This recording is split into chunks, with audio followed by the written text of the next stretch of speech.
Hola amigos de nuestro podcast Telco Superligero. Gracias por escucharnos una semana más. Y hoy tenemos un episodio súper especial porque vamos a hablar de un tema que sabéis que me apasiona, la calidad de servicio, la calidad de experiencia, con dos grandes expertos mundiales en este tema, ¿no? Hemos tenido la suerte, ¿no?, de poder juntarnos a hablar con Tania Villa, directora general de planeación del espectro en el IFT, que como sabéis es el regulador mexicano, y además presidenta del grupo de estudios 12 de la ITU, que versa sobre calidad de servicio y calidad de experiencia y performance. Me has explicado hace un momento. Es así, ¿no, Tania? Sí, es correcto. Mucho gusto, Joaquín, Sergio. Un gusto estar aquí con ustedes. Muchas gracias, Tania, por dedicarnos un ratito. Y está, como nos ha adelantado también Tania, Sergio Duba, que es un compañero nuestro, un manager en NAE y vicepresidente de este grupo de estudios 12 de la ITU, que versa sobre calidad de servicio. ¿No es así, Sergio? Es así, correcto. Muy bien, estupendo. Pues muchas gracias por estar aquí esta tarde y vamos a hablar de algo que es una pasión común nuestra, ¿no? De los tres y seguramente de muchos de nuestros oyentes, ¿no? Cómo se mide qué es la calidad de servicio, la calidad de experiencia y cómo afecta, ¿no?, a los clientes y a esta industria. Sergio, creo que querías contarnos, ¿no?, algo acerca del marco general, porque creo que hay cambios importantes o notables al menos, ¿no?, en la regulación española al respecto, ¿no?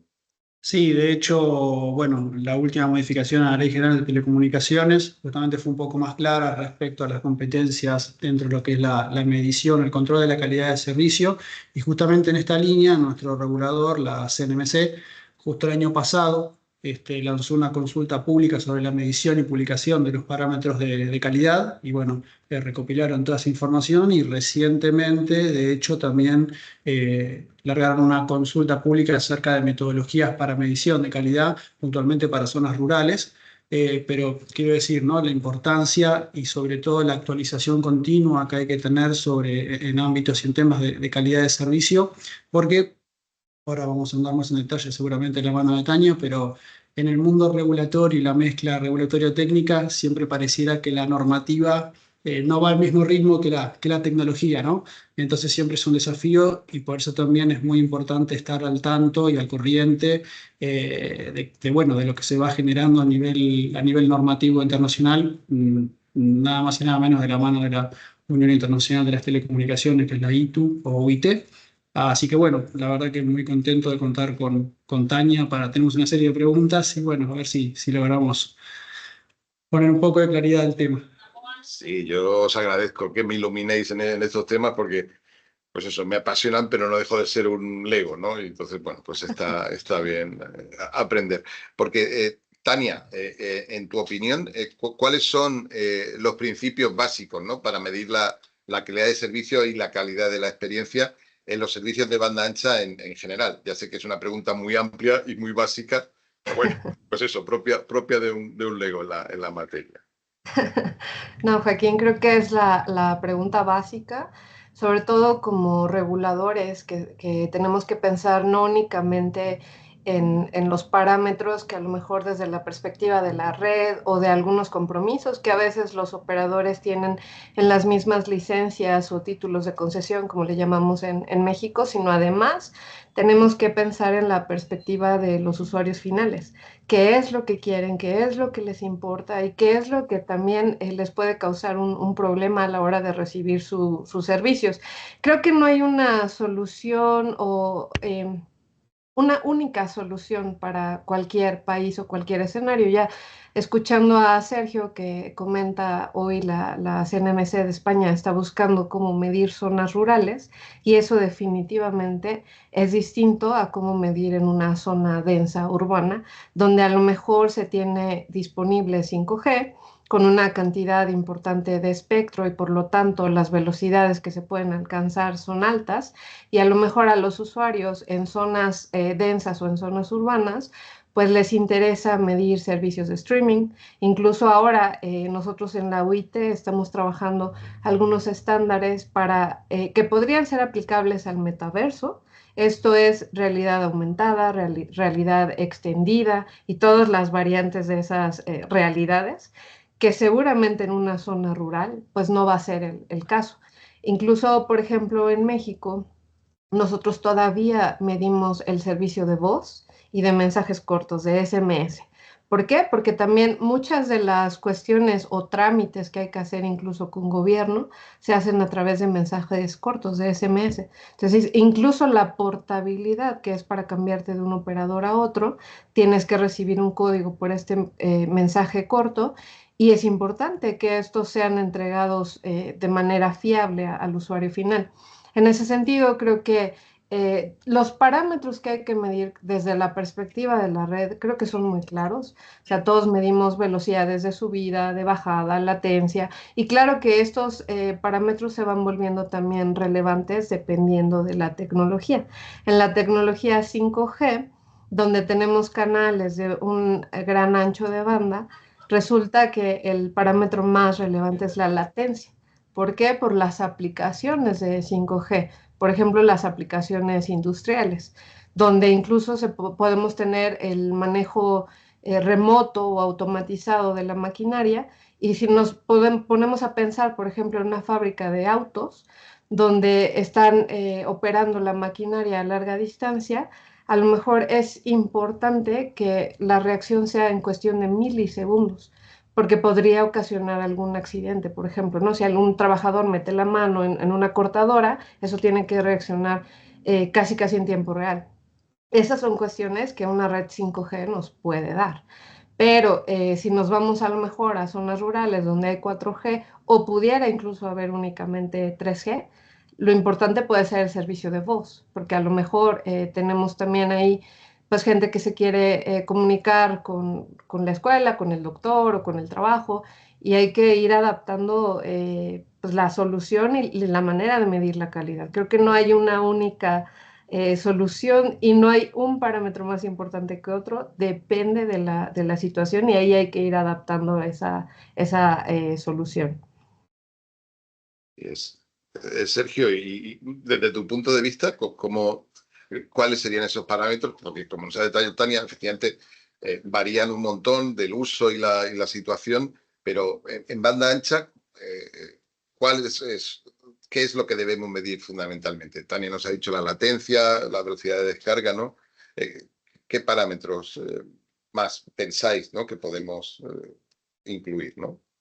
Sí, dentro de los parámetros, lógicamente, bueno, lo que dijo Tania, quizás el tema propio de la latencia es un indicador que siempre se ha medido o mayoritariamente se incluye en las mediciones. Lógicamente que no es lo mismo el impacto que puede llegar a tener sobre una red 5G, independientemente de que luego los casos de uso sean más o menos usados, que lo que puede llegar a ser en un 3G o en un 4G. Pero también algo importante que me gusta remarcar, más allá lógicamente de los indicadores clásicos que conocemos como la subida, la bajada, la latencia, jitter o cualquier otro de estilo, también es importante, y aquí probablemente Tania también pueda reforzar, que más allá, obviamente, luego de la medición en sí, la calidad de servicio, también es importante un poco velar desde el punto de vista también del regulador de la calidad de experiencia, ¿no? Que es, digamos, un poco el conjunto de todo, que no solamente, porque a veces quizás nos centramos mucho y no está mal, pero no es lo único, quiero decir, en parámetros técnicos puramente o en KPIs, pero luego la experiencia del usuario puede venir por otro lado, o sin ir más lejos, a nivel KPI, una red o un sitio puntual, en el caso de telefonía móvil, por ejemplo, puede estar bien, pero puede estar, digamos, con un parámetro de tilde antena erróneo y cuando uno ve, por ejemplo, los niveles de tráfico son bajos, con lo cual en realidad los indicadores están bien porque básicamente no está tomando tráfico. Entonces, no solo hay que dejarse llevar, digamos, por lo que es los indicadores puros y duros de red, sino tener en cuenta la calidad de experiencia en general del usuario. Y para eso también el grupo de la ITU del cual estamos también, lógicamente, tiene mucho para decir. No sé, Tania, si quieres complementar. Sí, claro, el término, de hecho, calidad de la experiencia, es un término que se usa mucho, sobre todo en la industria.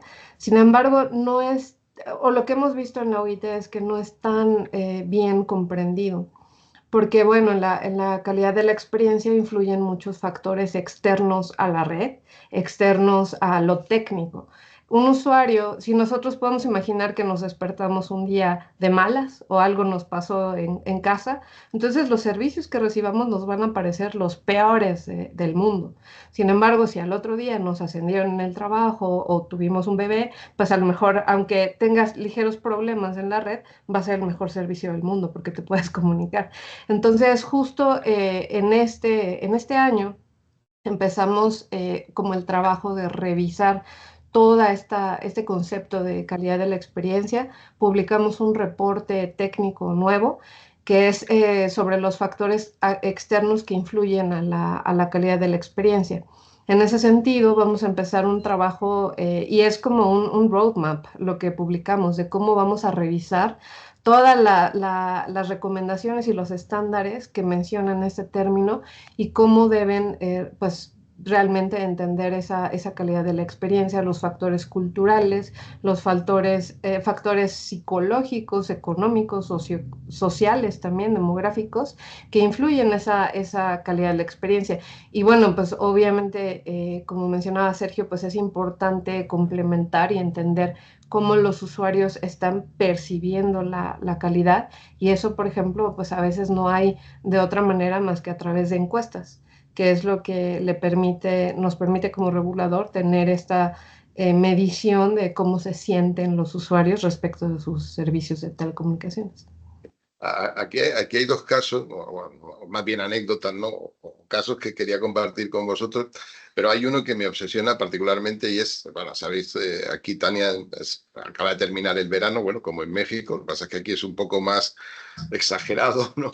Y hacemos vacaciones, ¿no? Y hay algo que me obsesiona durante estas vacaciones que ha sido la experiencia que pueden haber tenido los clientes móviles de TikTok en la playa. ¿Sabes? ¿Sabes? Porque seguro que han usado mucho TikTok en entornos raros, ¿no? Como puede ser la playa, ¿no? Que es algo muy específico, ¿no? De este momento. Eh, eh, y luego, abundando en lo que tú decías de los factores culturales, y yo creo que podemos hilar con eso también, se da el caso, ¿no? De Corea, ¿no? Que es el mercado más desarrollado del mundo para el 5G, con los mejores parámetros de calidad, los midas como midas de Corea, y sin embargo las encuestas de satisfacción de los clientes coreanos son tremendamente frustrantes, ¿no? El 5G está peor valorado que el 4G, es de lo malo lo peor, y es el mejor 5G del mundo, ¿no? Entonces, bueno, ¿qué quiere decir todo esto, no? O sea, cómo avanzar y efectivamente cómo en la ITU no se puede atacar algo tan resbaladizo, ¿no? Porque es realmente muy difícil, ¿no? De enfocar este problema, ¿no? Sí, claro, y es que son factores, como te decía, psicológicos, como cuando tienes usuarios como los de Corea que están acostumbrados a recibir un muy buen servicio, cuando ellos hacen el cambio de 4G a 5G, esperan una maravilla, ¿no? Esperan que sea un mundo nuevo. Y al ver que realmente las aplicaciones que usamos los usuarios promedio, que es streaming, que son redes sociales, que es descarga de video o subir video, realmente no necesitas esas velocidades pico que da el 5G. O sea, 5G está muy orientado a Internet de las cosas y aplicaciones industriales, por ejemplo. Entonces, obviamente, si los usuarios no encuentran una gran diferencia, pues se van a quejar, ¿no? También. Y entonces esa calidad de la experiencia, pues no va a ser tan buena como si mides la calidad de servicio, que seguramente pues, tiene buenos parámetros, buenos valores. Muy bien. ¿Y cuál debe ser el papel de un regulador local, si quieres, en definir estas reglas de juego, ¿no? En definir esta medida tanto de la calidad de experiencia como de la calidad de servicio, ¿no? Porque también es un papel muy complicado, ¿no? O sea, Sí, realmente muy bastante. complicado. Sí, sí, creo que la primera tarea del regulador es entender el mercado. Hay que partir de esa base de conocer cómo está desarrollada la industria en el país, Te puedo dar un ejemplo. En México, cuando empezamos a trabajar en unos lineamientos de calidad de servicio ya adaptados a banda ancha, o sea, ya a redes 4G, bueno, 3G, 4G, teníamos que un operador tenía pues, más del 60% del mercado. Entonces, bajo esas circunstancias, es necesario imponer parámetros de calidad porque no es la competencia la que va precisamente entre los operadores en un mercado en competencia se pelean, ¿no? Se pelean por los usuarios y una manera de hacer esa pelea es a través de ofrecer mejores calidades, mejor servicio y ofrecerle más servicios o adiciones a los usuarios finales y en nuestro caso, por ejemplo, pues prácticamente un operador tenía captado todo el mercado. En este sentido, pues sí hay que imponer algunas reglas, perdón. Luego hay diferencias entre hacerlo sancionable o no. Sancionable, es decir, y si hay parámetros sancionables, hay que cuidar mucho también la metodología de mediciones. Incluso también te puedo compartir que en México, por ahí del 2013, se impuso una multa de cientos de millones de dólares a un operador que no era el operador dominante y a la hora de pues querer cobrar esa multa, eso se fue a juicio, se tardó como creo que más de un año y al final no se resolvió nada, porque resulta que la metodología de mediciones, pues por cuestiones incluso quizá hasta de estadística, pues no estaba bien fundamentada.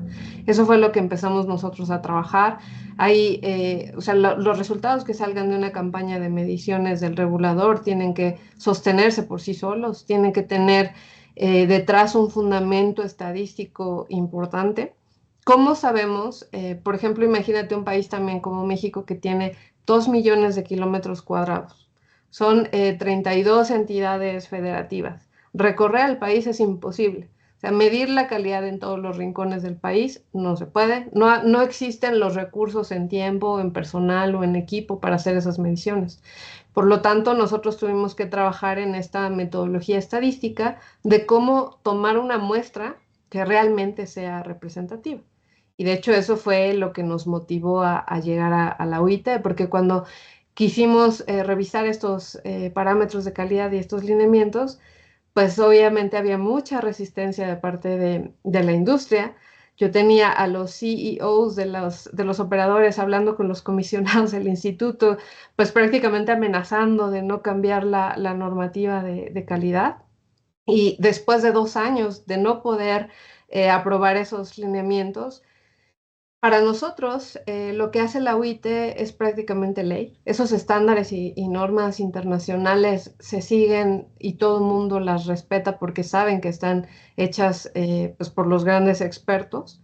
Entonces nosotros llevamos a la UIT esas contribuciones de lo que estábamos trabajando con la esperanza de, si no podemos aprobar estos lineamientos en México, pues igual se pueden volver un estándar a nivel internacional y ahí ya no hay de otra, lo tienen que aceptar y es, como te decía, es ley.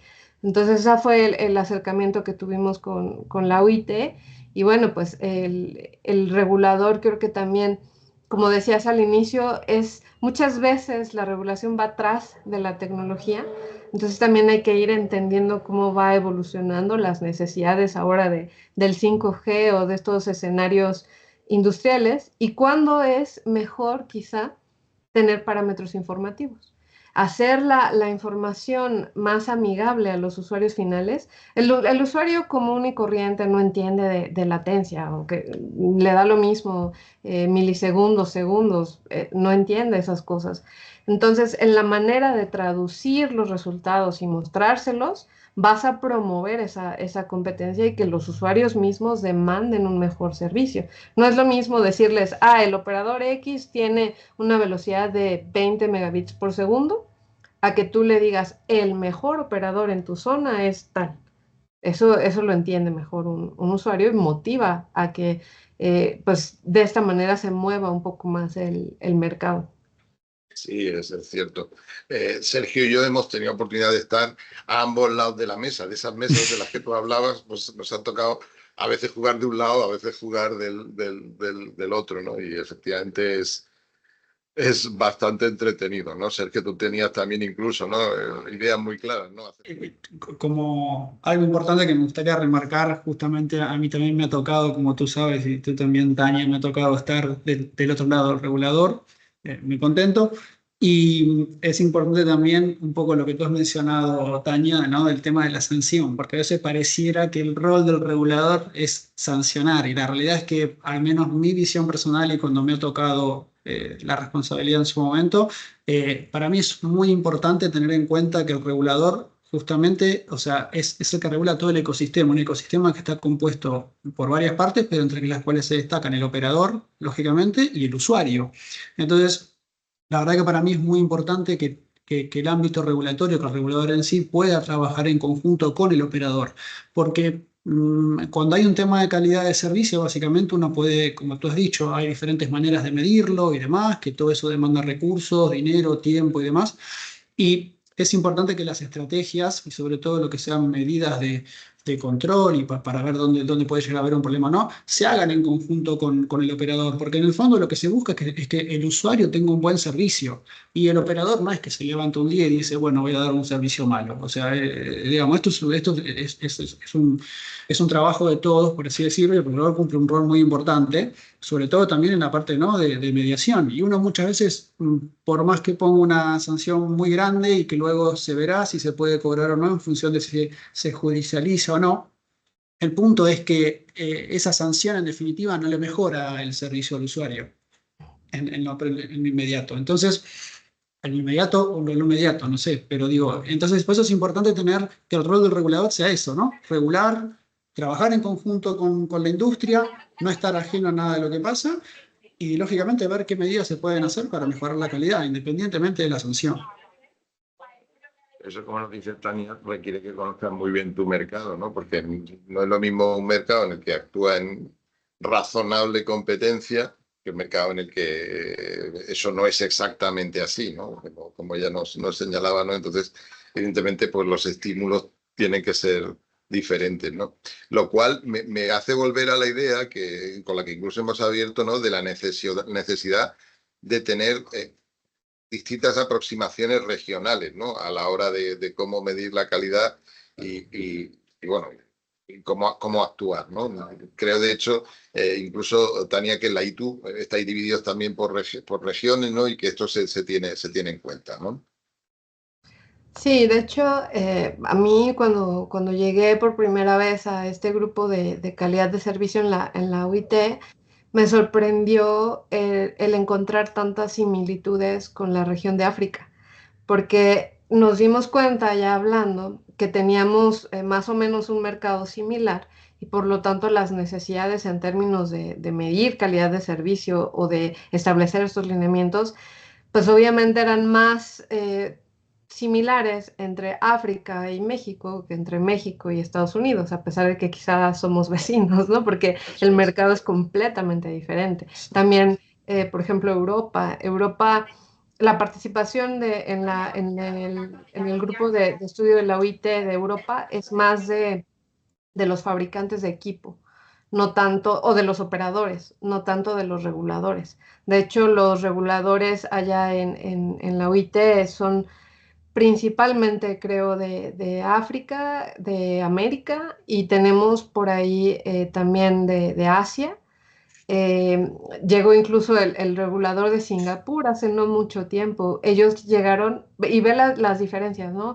Nosotros llegamos buscando en cómo puedo imponer estas sanciones que estamos buscando, o cómo puedo proveer información a los usuarios, y el regulador de Singapur llegó y dijo, oye, ¿cómo puedo medir ahora 5G y todas las aplicaciones nuevas? Entonces ahí te ves también la diferencia de la situación de un país o de otro, o luego llegan los europeos, pero ellos están buscando en algoritmos para medir de manera objetiva y subjetiva estas aplicaciones que te decía, tipo el metaverso, cómo implementar algoritmos de aprendizaje de máquina o de inteligencia artificial en estas mediciones. Entonces sí hay que saber también, pues complementar, como decías, no, hay que tomar un poco de aquí, un poco de allá, e ir tratando también o midiendo cómo va evolucionando, ¿no? Porque los mismos usuarios Creo que, por ejemplo, ahora, como mencionabas, el TikTok en la playa, ahora son usuarios muy jóvenes los que hacen uso de los servicios y que son un poco más entendidos de la tecnología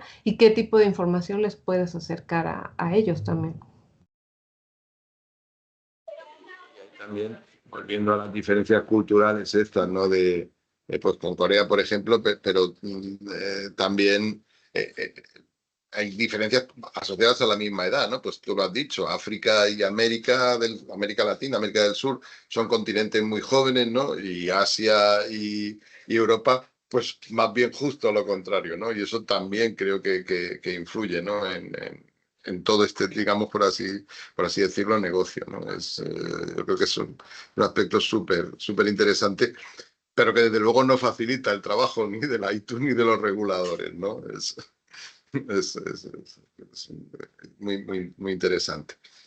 Muy bien, muy bien. Y cómo, tú también has abierto el tema, ¿no?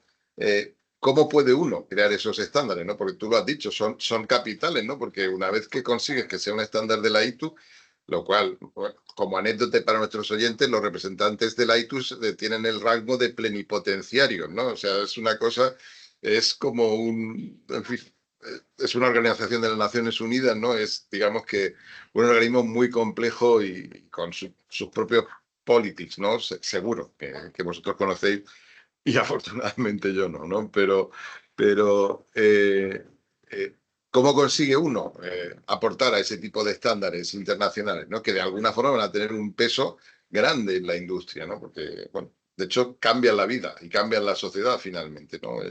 Y no de una manera pequeña, ¿no? Entonces, ¿cómo consigue uno subirse a ese carro? ¿Cómo consigue uno aportar ahí?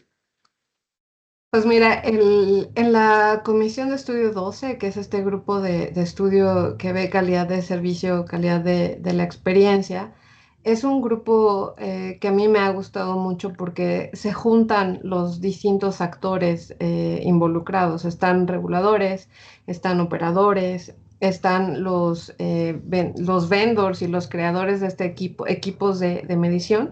Y también hay una presencia muy fuerte de la academia.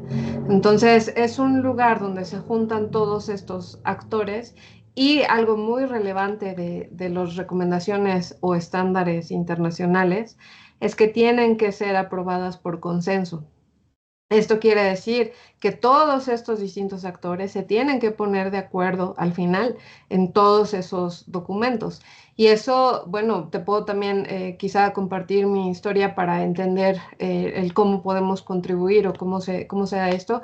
Te decía que nosotros estábamos desarrollando sobre todo esa metodología estadística para medir la calidad de servicio y la llevamos a la OIT como una contribución, esperando que pudiera formar parte de alguna recomendación interna o estándar, que es lo mismo, recomendación o estándar internacional, pero ya de la OIT. Entonces, pues tú llegas, presentas cualquier país o miembro de la industria que esté registrado con la OIT, pues puede presentar una contribución con cualquier idea, ¿no? Ya sea modificar una recomendación existente o crear un nuevo estándar, cualquier idea que tengamos.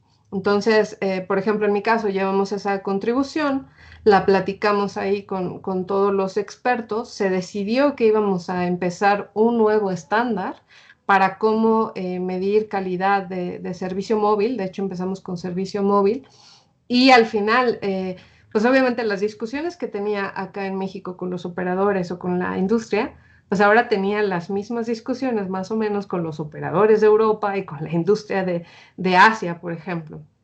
Pero creo que la diferencia es que obviamente cuando uno lo hace como regulador, pues están los intereses de la industria, el no perder dinero al final del día, ¿no? En la UIT, pues es un ambiente donde es más expertos, incluso los miembros de los operadores que participan en nuestras reuniones son a veces investigadores o son gente que están 100% dedicada a medir y a mejorar la calidad de servicio de sus productos. Entonces, al final, pues obviamente se tienen todas estas discusiones, se van avanzando los documentos Esos documentos tienen una figura que es un editor, que es el que va como coordinando los trabajos, y después de un tiempo que ya se considera que el texto está estable, se presenta para ver si se puede aprobar como, o consensuar, en este caso, que sea un estándar o recomendación. Y pues sí nos costó creo que más de un año, año y medio, casi 2 años de trabajo y de estar discutiendo y tratando de llegar a acuerdos también.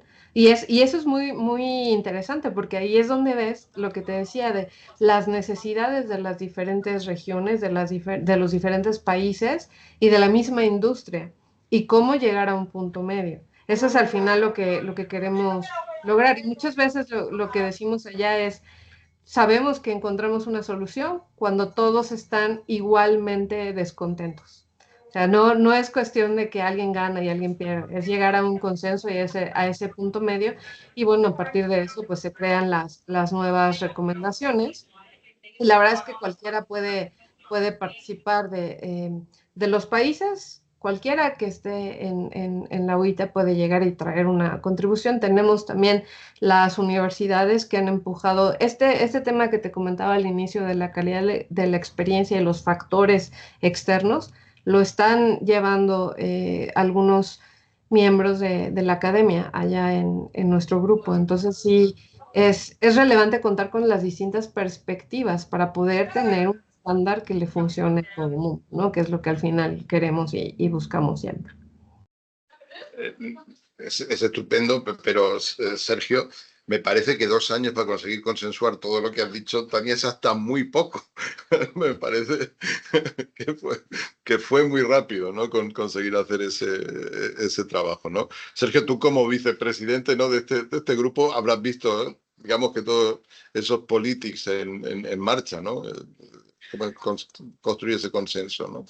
Sí, construir consenso y más allá que también un poco hacer hincapié en lo que dijo Tania, de que la verdad que cuando vas a las reuniones en los grupos, que está separada en diferentes temáticas, subgrupos y demás, la verdad que te encontrás con un nivel de expertise y un nivel de expertos que puede llegar a resultar abrumante, porque, digamos, uno muchas veces va, generalmente, por ejemplo, como regulador o como país o como empresa, con una propuesta, y de repente te encuentras que pones algo, ¿no? en común y llueve una cantidad de críticas o de comentarios que dices, bueno, no sé si fue buena idea estar aquí, pero la verdad que bueno, después también en ese mismo ambiente es donde uno va aprendiendo y va cada vez, porque como sabemos, digamos, cuando algo llega a ser una recomendación, un estándar de la ITU, bueno, pasó por ¿no?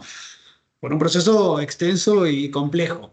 Y el tema de que queden todos igualmente eh, insatisfechos, por así decirlo, o no tan contentos, hace de que no, de que bueno, evidentemente se llega a un consenso, pero puede parecer muy sencillo decir el tema, no, bueno, esto es por consenso, pero luego cuando te chocas también con la parte más técnica y digamos que es difícil. Aparte, como ya sabes, en este caso estamos midiendo, por ejemplo, calidad de servicio en el caso de este grupo, y bueno, hay parámetros que la verdad que van muy, muy, muy, muy a fondo y bueno. 2 años puede parecer mucho poco dependiendo de qué temática es la que estés tratando, ¿no? A mí me parece poquísimo, así que felicidades, Tania, por conseguirlo tan rápidamente, ¿no? Forjar ese consenso tan complejo. Y una pregunta más que os quería hacer. Si alguien entre los que nuestros oyentes, ¿no? Quisiera profundizar en este tema, quisiera entender más estos estándares, ¿qué le recomendaríais que hiciera? Porque también enfrentarse directamente a la recomendación de la ITU pues es también, pues hace falta valor para ponerse delante de ese toro, efectivamente, ¿no? ¿Qué le recomendaríais, ¿no? ¿Por dónde a alguien que tenga curiosidad y no sea un experto, por dónde le diríais que empezara, ¿no? A aprender de este tema, ¿no? Mira, justo el año pasado, me parece, actualizamos un curso, que es un curso introductorio de calidad de servicio, que está disponible gratuito a través de la página de la OIT. Hay algo que se llama ITU Academy. Entonces, ese curso está ahí disponible, únicamente hay que registrarse, no tiene costo. Y en ese curso damos como y te digo porque estuve trabajando parte de ese material, damos como una visión de los estándares, de cuáles son los relevantes, por ejemplo, para mí como regulador, por ejemplo, cuáles son los estándares clave. Y de esa manera creo que es más fácil adentrarse en este mundo. Como decía Sergio, sí puede ser abrumador la cantidad de documentos y algunos demasiado técnicos especializados en cuestiones ya por ejemplo, modelado de la voz o cuestiones más técnicas, que puede no sean del interés de toda la audiencia, pero en específico, dentro de este grupo también tenemos un grupo de desarrollo de calidad de servicio y hacemos algunos talleres o workshops que son, por lo general, son 2 o 3 veces al año y los hacemos en distintas regiones del mundo también para poder llevar y dar a conocer los trabajos que hace nuestro grupo en las distintas regiones. El año pasado tuvimos un workshop en Jordania, por ejemplo. Este año lo tuvimos también en México. Entonces, pues vamos ahí alternando en África para poder llevar estos conocimientos con una temática distinta cada vez. Ahora, por ejemplo, que hay mucho interés por cómo medir la conectividad y con este concepto de conectividad significativa, que ahora es más allá de lo técnico, es una experiencia enriquecedora, segura, etcétera. Entonces también, digo, aprovecho para dar el comercial de que recientemente aprobamos una recomendación de cómo medir y cómo evaluar esa conectividad significativa, para no únicamente tomar las cuestiones técnicas, sino de una manera más holística, la conectividad. Y eso tratamos de ir haciendo como estos workshops, pero como te decía, está disponible también ese curso de calidad de servicio desde la página de la ITU. Perfecto, pues compartiremos el enlace, ¿no?, en la publicación de este episodio del podcast, pues para que pues eso, la gente pueda aprender. Esta idea de la conectividad significativa que acaba de mencionar es cierto, la habíamos hablado y es muy potente, ¿no? ¿Sabes? Efectivamente, es una conectividad que te permite cambiar tu vida, no hacer algo, tiene un impacto social, ¿no? Yo creo que es un salto importante y estaría bien que nos contaras un poco más al respecto, ¿no? Quiero decir, ¿en qué punto está eso? ¿Cómo se va a volcar en la regulación? Sí, ya la recomendación está y lo que te dice es cómo incorporar otras medidas a lo técnico. Por ejemplo, cuestiones demográficas o socioeconómicas, porque muchas veces la brecha no es de conectividad, la brecha es de asequibilidad. A lo mejor existe el servicio, pero los usuarios no tienen los recursos para quizá ir y pagar una SIM card o pagar un plan de telefonía o de internet. Eso y lo que dice la recomendación es una herramienta de cómo crear un índice de la conectividad para que los hacedores de política pública, por ejemplo, puedan saber o focalizar acciones en las distintas zonas dependiendo de la necesidad en concreto. Y yo te puedo contar también que, por ejemplo, en el IFT estamos trabajando en medir esa conectividad y estamos trabajando en un reporte que espero publiquemos muy pronto, que ya mide estas cuestiones y te dice, y justo lo hemos presentado en varios lugares, y lo que vemos es que incluso en la Ciudad de México, que es la más desarrollada del país, tenemos algunas zonas donde no necesariamente hay cobertura, 100%, hay 4G, pero no hay una conectividad significativa porque la gente no tiene los recursos para acceder al servicio. Entonces, estas herramientas te permiten identificar esas brechas adicionales a la tecnológica. Igual les puedo también dejar, si quieren, el link a esta recomendación para que tengan más información. Por supuesto, porque ya te digo que parece una herramienta extraordinariamente potente y que afecta a todos los mercados, ¿no? Incluso en mercados europeos como el español, aunque evidentemente es de otra escala, también aparecen ese tipo de brechas, ¿no? Y ponerlas de manifiesto creo que es un desafío, ¿no? Y es algo que es súper interesante. Oye, pues estupendo, ha sido un placer hablar con vosotros. No sé si queréis decir algo pues para cerrar esta conversación. Bueno, creo que ya nada más para despedirme, pues quizá contarles también que en octubre viene la Asamblea Mundial de Normalización de Telecomunicaciones. de la ITU va a ser en la India y bueno, ahí prácticamente se decide el trabajo de este sector de normalización para los siguientes 4 años. Y bueno, pues ahí estaremos revisando algunas ya de las resoluciones que gobiernan este trabajo de la OIT y pues es interesante seguir esos trabajos y ver los resultados de esa asamblea. Seguro que sí, estaremos muy, muy atentos. Sergio, ¿algo por tu parte? No, bueno, me parece que ya fue bastante extenso el podcast. Creo que sí sería bueno, ¿no? Al público recibir consultas o cuál fuera sean las inquietudes que puedan llegar a tener. Y bueno, muy contento de poder contestarlas. Perfecto, pues eso haremos, compartiremos los enlaces y a ver qué nos preguntan, ¿no? Que yo creo que va a ser súper interesante.